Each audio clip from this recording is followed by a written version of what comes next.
नमस्कार दोस्तों, आपका स्वागत है हमारे चैनल हिंदी स्टोरी बाय सपनों की उड़ान में।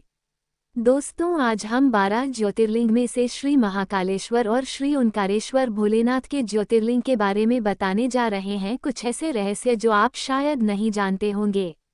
दोस्तों, ये पार्ट 2 है। पार्ट 3 भी हम लेकर जल्दी ही आपके सामने आएंगे। 1.2 ज्योतिर्लिंग को अगर हम एक में दिखाते तो वीडियो बहुत लंबा हो जाता, इसलिए दोस्तों हमने कई पार्ट में अपने भोले बाबा के रहस्यों को रखना उचित समझा, जिससे आपको भी कोई परेशानी ना हो। धन्यवाद। दोस्तों, आपसे रिक्वेस्ट है, वीडियो को लास्ट तक जरूर देखें। श्री महाकालेश्वर 3 ये परम पवित्र ज्योतिर्लिंग मध्य प्रदेश के उज्जैन नगर में है। पुण्यसलिला क्षिप्रा नदी के तट पर स्थित उज्जैन प्राचीन काल में उज्जैनी के नाम से विख्यात था। इसे अवंतिकापुरी भी कहते थे। ये भारत की परम पवित्र सप्तपुरियों में से एक है। महाभारत, शिवपुराण एवं स्कंद पुराण में महाकाल ज्योतिर्लिंग की महिमा का पूरे विस्तार के साथ वर्णन किया गया है। इस ज्योतिर्लिंग की कथा पुराणों में इस प्रकार वर्णित है। प्राचीन काल में उज्जैनी में राजा चंद्रसेन राज्य करते थे। वह परम शिव भक्त थे। एक दिन श्रीकर नामक एक 5 वर्ष का गोप बालक अपनी मां के साथ उधर से गुजर रहा था। राजा का शिव पूजन देखकर उसे बहुत विस्मय और कौतूहल हुआ। वह स्वयं उसी प्रकार की सामग्रियों से शिव पूजन करने के लिए लालायित हो उठा। सामग्री का साधन न जुट पाने पर लौटते समय उसने रास्ते से एक पत्थर का टुकड़ा उठा लिया।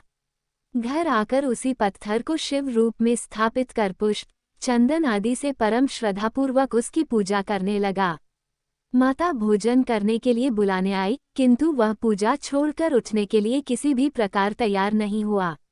अंत में माता ने झल्लाकर पत्थर का वह टुकड़ा उठाकर दूर फेंक दिया।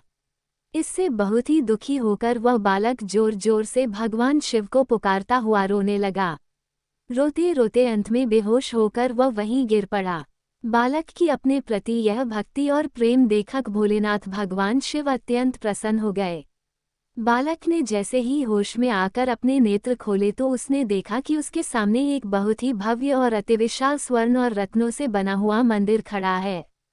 उस मंदिर के अंदर एक बहुत ही प्रकाशपूर्ण, भास्वत, तेजस्वी ज्योतिर्लिंग खड़ा है।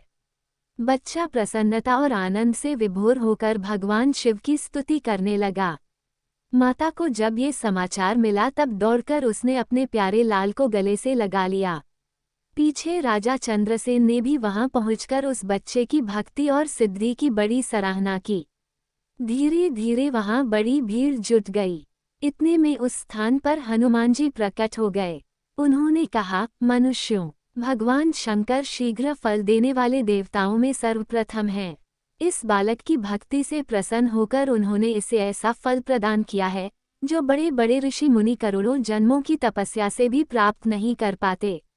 इस गोप बालक की 8वीं पीढ़ी में धर्मात्मा नंदगोप का जन्म होगा। द्वापर युग में भगवान विष्णु कृष्णावतार लेकर उनके वहां तरह तरह की लीलाएं करेंगे। जी इतना कहकर अंतर्धान हो गए। उस स्थान पर नियम से भगवान शिव की आराधना करते हुए अंत में श्रीकर गोप और राजा चंद्रसेन शिवधाम को चले गए। इस ज्योतिर्लिंग के विषय में एक दूसरी कथा इस प्रकार कही जाती है। किसी समय अवंतिकापुरी में वेदपाठी तपोनिष्ठ एक अत्यंत तेजस्वी ब्राह्मण रहते थे। एक दिन दूषण नामक एक अत्याचारी असुर उनकी तपस्या में विघ्न डालने के लिए वहां आया। ब्रह्मा जी से वर प्राप्त कर वह बहुत शक्तिशाली हो गया था। उसके अत्याचार से चारों ओर त्राही त्राही मची हुई थी। ब्राह्मण को कष्ट में पड़ा देखकर प्राणिमात्र का कल्याण करने वाले भगवान शंकर वहां प्रकट हो गए। उन्होंने एक हुंकार मात्र से उस दारुण अत्याचारी दानव को वहीं जलाकर भस्म कर दिया। भगवान वहां हुंकार सहित प्रकट हुए, इसीलिए उनका नाम महाकाल पड़ गया। इसीलिए परम पवित्र ज्योतिर्लिंग को महाकाल के नाम से जाना जाता है।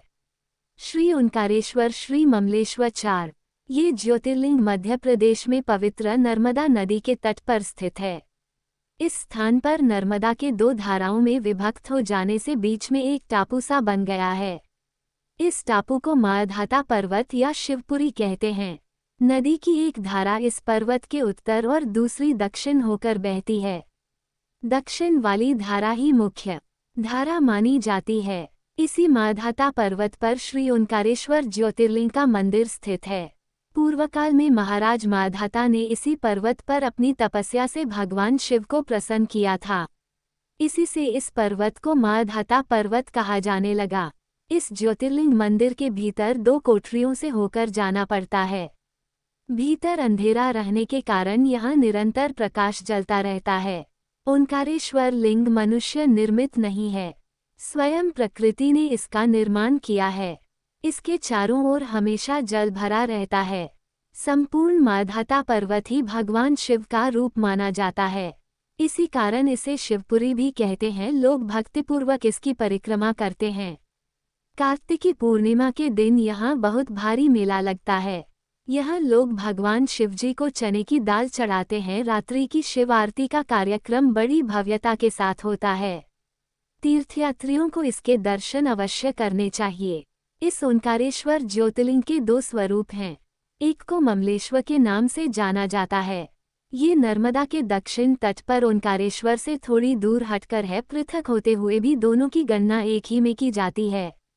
लिंग के 2 स्वरूप होने की कथा पुराणों में इस प्रकार दी गई है। एक बार विंध्य पर्वत ने पार्थिव अर्चना के साथ भगवान शिव की 6 मास तक कठिन उपासना की। उनकी इस उपासना से प्रसन्न होकर भूत भावन शंकर जी वहां प्रकट हुए। उन्होंने विंध्य को उनके मनोवांछित वर प्रदान किए। विंध्याचल की इस वर प्राप्ति के अवसर पर वहां बहुत से ऋषिगण और मुनि भी पधारे। उनकी प्रार्थना पर शिवजी ने अपने ओंकारेश्वर नामक लिंग के 2 भाग किए। एक का नाम ओंकारेश्वर और दूसरे का अमलेश्वर पड़ा।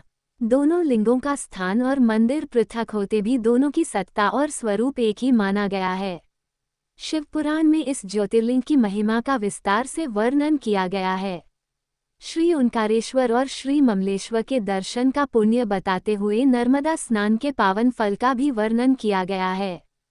प्रत्येक मनुष्य को इस क्षेत्र की यात्रा अवश्य ही करनी चाहिए। लौकिक पारलौकिक दोनों प्रकार के उत्तम फलों की प्राप्ति भगवान ओंकारेश्वर की कृपा से सहज ही हो जाती है। अर्थ, धर्म, काम, मोक्ष के सभी साधन उसके लिए सहज ही सुलभ हो जाते हैं। अंततः उसे लोकेश्वर महादेव भगवान शिव के परमधाम की प्राप्ति भी हो जाती है। भगवान शिव तो भक्तों पर अकारण ही कृपा करने वाले हैं। फिर जो लोग यहाँ आकर उनके दर्शन करते हैं, उनके सौभाग्य के विषय में कहना ही क्या है। उनके लिए तो सभी प्रकार के उत्तम पुण्य मार्ग सदा सदा के लिए खुल जाते हैं। दोस्तों, वीडियो पसंद आई हो तो प्लीज़ लाइक शेयर कमेंट जरूर करिएगा। और अगर अभी तक आपने हमारे चैनल को सब्सक्राइब नहीं किया है तो प्लीज़ दोस्तों आपसे रिक्वेस्ट है हमारे चैनल को सब्सक्राइब जरूर कर लीजिएगा।